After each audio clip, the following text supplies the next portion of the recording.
Breaking news అందుతోంది. Bharat Russia స్నేహంపై America serious అవుతోంది. రష్యాతో డీల్స్ను తగ్గించుకోవాలని వార్నింగ్ ఇస్తోంది. ఆయుధాల కొనుగోలు సరైన పద్ధతిలో లేదు.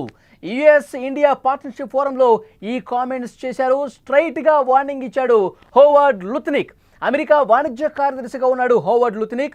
రష్యా స్నేహం గురించి మాట్లాడటంపై భారత్కు ఇండైరెక్ట్గా వార్నింగ్ ఇచ్చినట్టే కనిపిస్తోంది.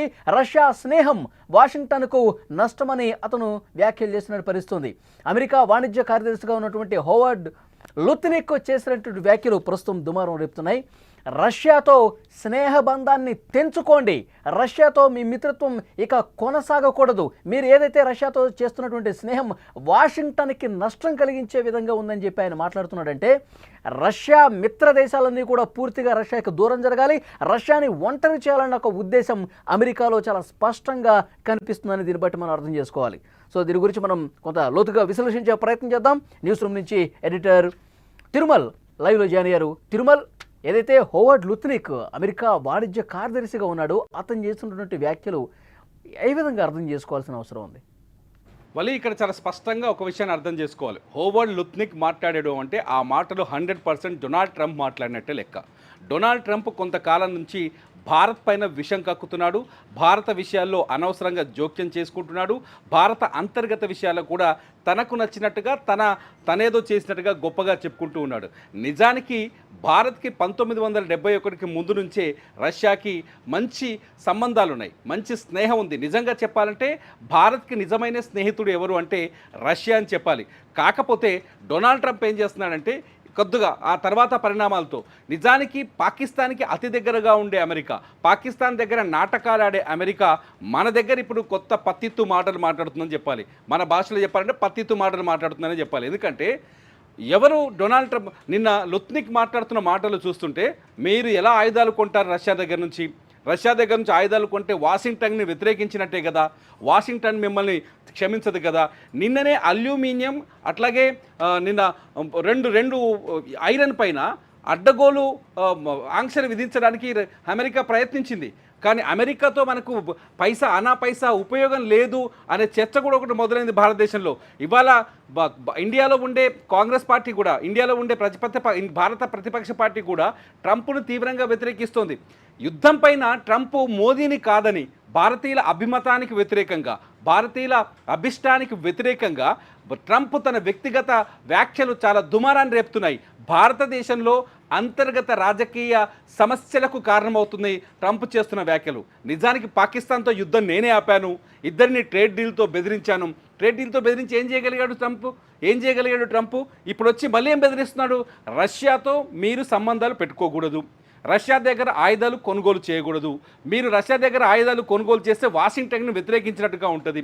భవిష్యత్తులో రష్యా నుంచి ఆయుధాలు కొనుగోలు ఆపేసి అమెరికా దగ్గర ఆయుధాలు కొనుగోనే ప్రక్రియను మొదలు పెడతామని మేము ఆశిస్తున్నాం అంటాడు లుత్నిక్ మాటలు చాలా స్పష్టంగా ఉంటుంది. మన దగ్గర లుత్నిక్ వాయిస్ కూడా ఉంది, చాలా క్లియర్గా మాట్లాడారు. అంటే అమెరికా భారత్ మీద ఇంత వ్యతిరేక భావంతో కనిపిస్తుంది. రోజు రోజుకు ఈ వ్యతిరేక భావన అనేది పెంచుకుంటూ పోతుంది అమెరికా. ఎప్పుడైతే డొనాల్డ్ ట్రంప్ రెండోసారి అధ్యక్షుడయ్యాడో అప్పుడు మన స్నేహితుడే కదా అని చెప్పేసి అనుకున్నారు.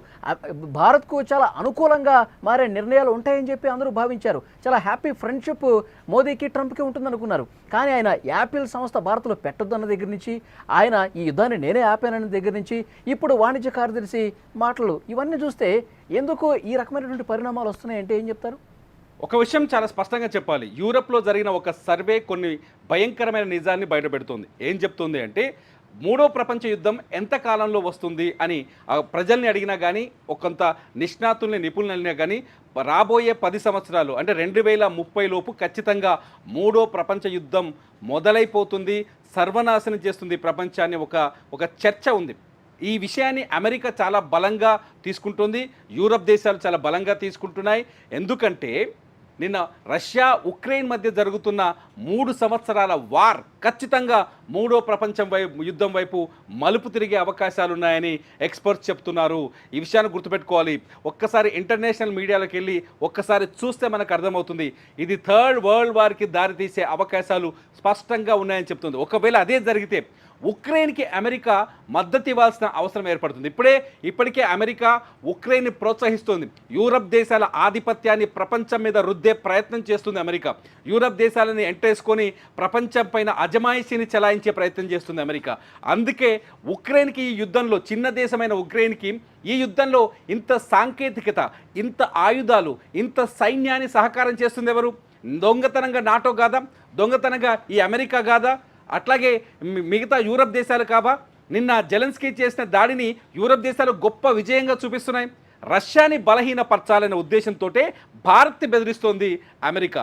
రష్యాని ఎందుకు బలహీనపరచాలనుకుంటుందంటే, రేపొద్దున వరల్డ్ వార్ కానీ లేకపోతే ఉక్రెయిన్కి రష్యాకి మధ్య భీకర యుద్ధం కొనసాగితే రేపొద్దున రష్యాకి భారత్ మద్దతుగా వెళ్ళకూడదు అనేది వాళ్ళ మొదటి లక్ష్యం. రెండోది వచ్చేసి రష్యాని ఆర్థికంగా దెబ్బతీయాలి. ఉక్రెయిన్ చేస్తున్న దాడులతో ఇప్పటికే రష్యా తీవ్రమైన కష్టాల్లోకి వెళ్ళింది, నష్టాల్లోకి వెళ్ళింది, బలహీనంగా కనిపిస్తుంది ఆయుధ సామాగ్రి పరంగా కూడా. సో రష్యా మళ్ళీ బలపడకూడదు అంటే, ఆర్థికంగా బలపడకూడదు అంటే రష్యాతో సన్నిహితంగా ఉన్న దేశాలని రష్యాను దూరం చేయాలి. ఇవాళ ఒక దొంగ నిర్ణయం తీసుకుంది యూరప్కి సంబంధించిన ఫ్రాన్స్ అండ్ బ్రెజిల్. ఈ రెండు దేశాలు ఇవాళ బెల్జియం, ఫ్రాన్స్ అండ్ బెల్జియం, ఈ రెండు దేశాలు ఇవాళ రష్యాకు నుంచి ఆయిల్ కొనుగోలుని నిలుపుదల చేశాయి. నిజానికి రష్యా భారత్కి అతి తక్కువ ధరకే ఆయిల్ని సప్లై చేస్తుంది. అతి తక్కువ ధరకే ఆయిల్ని సప్లై చేసింది. తాజాగా 2 రోజుల క్రితం కూడా S-400లని మరో రెండు S-400స్ని 2025-26 లోపే డెలివరీ చేస్తామని హామీ ఇచ్చింది. S-400 చిన్న విషయం కాదు. భారత గగన తలాన్ని ఇనుప కంచెలాగా కాపాడింది. మొన్న పాకిస్తాన్ పహల్గామ్ అటాక్ తర్వాత దొంగతనంగా డ్రోన్లతో అటాక్ చేస్తుంటే వాటన్నింటినీ అడ్డుగోడగా నిలబడ్డది S-400. ఆ S-400ని మళ్ళీ ఇంకా 2 S-400ని భారత్కి ఇస్తామని రష్యా హామీ ఇచ్చింది. ఈ డీల్ ఇప్పుడు అమెరికాకు నచ్చట్లేదు. ఎందుకంటే పాకిస్తాన్ ఇండియా కొట్టుకొని, పాకిస్తాన్ ఇండియా ఎప్పుడు వివాదంలో ఉంటే అది అమెరికాకు ఉపయోగపడుతుంది. దొంగతనంగా మొన్న కిర్నా పర్వతాల్లో మొన్న భారత వైమానిక దళం పాకిస్తాన్లో దాడి చేసిన తర్వాత కిర్నా పర్వతాల్లో పాకిస్తాన్ అణుస్థావరాలపైన దాడి జరిగిందనే చర్చ రాగానే B-350 విమానాన్ని, C-350 విమానాన్ని వేసుకొని అమెరికా ఒక రౌండ్ చక్కర్లు కొట్టేసి వెళ్ళిపోయింది. అంటే పాకిస్తాన్కి అమెరికాకి మధ్య కూడా వ్యూహాత్మక సంబంధాలు ఉన్నాయి. అందుకోసమనే రేపు పొద్దున రష్యా ఇండియాకి మద్దతు ఇవ్వకుండా ఉండాలి. రష్యాకి ఇండియాకి మధ్య దూరం పెరగాలి. రష్యా ఇండియాని శత్రుత్వం చేయాలి. రష్యా శత్రువుగా మారాలి. చేస్తూ దీన్ని ఇంకా పెంచుకుంటూ పోతే అమెరికా మరింత ఒత్తిడి తీసుకొచ్చే ప్రయత్నం చేసినా, మీరు ఆయుధాలు కొనుగోలు చేయొద్దు, పూర్తిగా మీ వ్యాపార సంబంధాలు ఏమైనా ఉంటే పూర్తిగా తెంచుకోండి, రష్యాకి దూరంగా ఉండండి అని చెప్పి ఇలాంటి ఆందోళన తీవ్రతరం చేస్తే, ఇలాంటి వైఖరి, ఇలాంటి ఒత్తిడి భారత్ మీద అమెరికా పెడితే భారత్ వెనక్కి మళ్ళీ అవకాశం కనిపిస్తుందా? రష్యాకి ఇక్కడ నరేంద్ర మోదీ, మన భారత ప్రధాని నరేంద్ర మోదీ తెలివితేటల్ని, చాకచక్యాన్ని, అపర చాణికత్వాన్ని మనం ఒక్కసారి ఇక్కడ గుర్తు చేసుకోవాల్సిన అవసరం ఉంటుంది. మోదీ 3వ దఫా 2 సార్లు ప్రధానమంత్రిగా ఈ దేశాన్ని పరిపాలించినప్పుడు విదేశీ విధానాలపైన చాలా పటిష్టమైన, చాలా వ్యూహాత్మకమైన అడుగులు వేశారు. మోదీకి ఇటు రష్యా కూటమి దేశాలు కావచ్చు, ఒక రకంగా తీసుకుంటే అమెరికా కూటమి దేశాలు కావచ్చు, ఈ రెండితో సమాంతరమైన సంబంధాలు ఉన్నాయి. ఒక విషయాన్ని గుర్తుపెట్టుకోండి, రష్యా యుద్ధం మొదలైన తర్వాత మోదీ ఉక్రెయిన్కి వెళ్ళి అక్కడ జెలెన్స్కీని కలిసి పరామర్శించి వచ్చారు. ఉక్రెయిన్కి ఇండియా ఏమేమి ఇస్తుందో తెలుసా? మందులు ఇస్తోంది, ఆహారాన్ని ఇస్తోంది, ఉక్రెయిన్ కావాల్సిన అన్ని రకాల సపోర్ట్ చేస్తోంది, ఒక ఆయుధాలు తప్ప. కానీ అట్ సేమ్ టైం ఇదంతా జరుగుతున్నప్పటికీ పుతిన్ ఏం చేస్తున్నాడో తెలుసా? భారత్కి అయినా మద్దతు ఇస్తున్నాడు. మోదీ ఉక్రెయిన్కి వెళ్ళినా భారత్కి పుతిన్ చాలా బహిరంగంగా నిర్ద్వంద్వ చాలా స్పష్టంగా మద్దతు ఇస్తున్నాడు. పహల్గామ్ దాడి విషయంలో మద్దతు ఇచ్చారు, ఆపరేషన్ సింధూర్ విషయంలో మద్దతు ఇచ్చారు, ఇప్పుడు 2 S-400ని మళ్ళీ ఇస్తా అంటున్నాడు. బ్రహ్మోస్ క్షిపణిని మళ్ళీ నెక్స్ట్ తరాన్ని, నెక్స్ట్ జనరేషన్ని కలిసి అభివృద్ధి చేద్దామంటున్నాడు. పాకిస్తాన్కి ప్యాంటు దడిపించిన బ్రహ్మోస్ క్షిపణికి మద్దతు తెలిపాడు. బ్రహ్మోస్ క్షిపణి ఇవాళ మొత్తం ప్రపంచవ్యాప్తంగా గుర్తింపు పొందింది. ఒకవేళ అమెరికా ఒత్తిడి చేసినప్పటికీ కూడా భారత్ వ్యూహాత్మకంగానే ఉంది. ఒకవేళ అమెరికా ఒత్తిడి చేసినప్పుడు ఆటోమేటిక్గా 2 విభాగాలు అయితే ప్రపంచ యుద్ధం మొదలైతే ఆ రోజు భారత్ నిర్ణయం ఎలా ఉంటుందో చెప్పాలి. 3వ ప్రపంచ యుద్ధానికి గంటికలు మోగుతున్నాయి అన్నారు. అలాంటి పరిస్థితి వస్తే అమెరికా ఒత్తిడి ఇంత తీవ్రంగా, ఆ సిచ్యువేషన్ రష్యానా అమెరికానా రెండిట్లో ఒక దేశాన్ని మనం కన్ఫై అయి ఉండాలి అన్న సిచ్యువేషన్ వస్తే మనం రష్యా వైపే ఉంటాం కదా. ఇక్కడ నా వ్యక్తిగత అభిప్రాయం మాత్రం చెప్పగలను, దేశం అభిప్రాయం చెప్పలేను. నేనైతే రష్యా తో ఉండాలి అని అంటాను. అమెరికా పచ్చి ద్రోహి, మోసకారి, అమెరికా ప్రపంచ దేశాలన్నింటినీ మోసం చేసింది. ఆఫ్ఘనిస్తాన్లో నేను వ్యక్తిగతంగా నాకు నచ్చింది ఏంటంటే నాకు అమెరికా మీద వ్యతిరేకత రావడానికి మొదటి కారణం ఏంటంటే ఆఫ్ఘనిస్తాన్లో తాలిబాన్లతో 20 ఏళ్ళు యుద్ధం చేసిన అమెరికా నట్టనడిన అక్కడి ప్రజల్ని అంటే ఒక సామ్రాజ్యాన్ని నిర్వీర్యం చేసి తాలిబాన్ సామ్రాజ్యాన్ని నిర్వీర్యం చేసి విజయానికి చేరువలో వచ్చిన 20 ఏళ్ల పాటు యుద్ధం చేసి విజయానికి చేరువలో వచ్చి అక్కడి ప్రజలకు స్వతంత్రాన్ని ఇస్తుందనే నమ్మకంతో అక్కడి ప్రజలు అమెరికాతో కలిసిపోయి పనిచేస్తే అటువంటి ప్రజల్ని నట్టేట వదిలేసి రాత్రికి రాత్రి వెళ్ళిపోయింది అమెరికా. కేవలం ఒక నెల రోజుల్లో అక్కడి నుంచి పూర్తి స్థాయిలో స్థావరాలని తీసుకొని నాటో బలగాలను తీసుకొని వెనక్కి వెళ్ళిపోయింది అమెరికా. మామూలు అమెరికా కాదు. దాంతో తాలిబాన్లు మళ్ళీ అమెరికా పైన ఆఫ్ఘనిస్తాన్ పైన పట్టు సాధించారు. ఆఫ్ఘనిస్తాన్లో మళ్ళీ వాళ్ళు ఏది కోరుకున్నారో గతంలో ఆఫ్ఘనిస్తాన్ ప్రజలు ఏదొద్దనుకున్నారో ఆ పరిపాలనలోనే ఇవాళ నలిగిపోతున్నారు, మగ్గి బతుకుతున్నారు. ఇంకో విషయం ఇక్కడ చెప్పాలి, అమెరికాని నమ్ముకొని భారత్ ఆఫ్ఘనిస్తాన్లో దాదాపు 20,000 కోట్లకు పైగా పెట్టుబడులు పెట్టింది. ఆఫ్ఘనిస్తాన్లో విద్యని ప్రోత్సహించడానికి ప్రయత్నించింది, ప్రాజెక్టులు కట్టడానికి ప్రయత్నించింది. అవన్నీ ఇప్పుడు వృధా ప్రయాసగా మారినాయి. అమెరికా ఎప్పుడు తన స్వార్థాన్ని మాత్రమే చూసుకుంటుంది అనేది చాలా స్పష్టంగా అర్థమవుతుంది. రష్యా మళ్ళీ ఇంతకుముందుగా చెప్పాను కదా, రష్యా నిజమైన స్నేహితుడు భారతదేశానికి. 1971 యుద్ధంలో రష్యా పూర్తి స్థాయి మద్దతు ఇచ్చింది, వార్ షిప్పులను ఇచ్చింది, సైన్యాన్ని పంపించింది, అట్లాగే మనకు ఆయుధ సామాగ్రిని పంపించింది. మొన్న పహల్గామ్ దాడిలో కూడా అదే విధంగా ప్రవర్తించింది. అప్పటి నుంచి ఇప్పటి వరకు రష్యా భారతదేశంతో సత్సంబంధాలు కొనసాగిస్తుంది. భారతదేశంతో చాలా తక్కువ ఎటువంటి సుంకాలు లేని వ్యాపారాన్ని కొనసాగిస్తుంది. అమెరికా ఏం చెప్తుంది, ట్రంప్ ఏం చెప్తున్నాడు, ఇండియాలో ఐఫోన్ ఫ్యాక్టరీ పెట్టకూడదు, ఇండియాలో యాపిల్ సంస్థని నిర్మించకూడదు, ఇండియాకి పోయి ఏ పెట్టుబడులు పెట్టకూడదు, ఇండియా నుంచి దిగుమతి చేసుకునే వస్తువులకి అధిక సుంకాలు విధించాలి. మొన్న గట్టినే కొట్టింది ట్రంప్ని అమెరికా కోర్టు. అక్కడ వాణిజ్య కోర్టు చాలా చెంప మీదకి వెళ్ళి కొడితే ఇక్కడికి వచ్చేసింది ఆటోమేటిక్గా ట్రంప్కి. ఎందుకంటే మీరు తీసుకున్న సుంకాల నిర్ణయం అమెరికాని భవిష్యత్తును నాశనం చేస్తున్నాయని.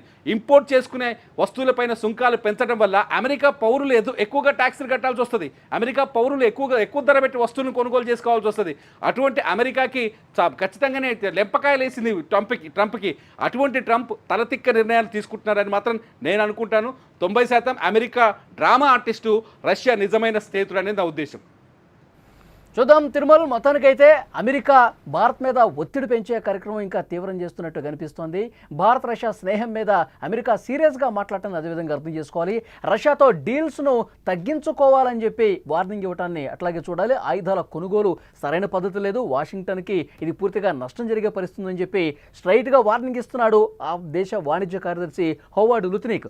సో ఈ వ్యాఖ్యలన్నీ క్లియర్గా అబ్జర్వ్ చేస్తే మాత్రం అమెరికా భారత్ మీద ఒత్తిడి తీసుకొస్తుంది. రష్యాతో ఉన్న సంబంధాలు తెరుచుకోండి, మూడో ప్రపంచ యుద్ధం ఒకవేళ అనివార్యమైతే గనక రష్యాని ఒంటరి చేసే ఉద్దేశంతో ఇప్పటి నుంచే పావులు కదుపుతున్నటువంటి పరిస్థితి.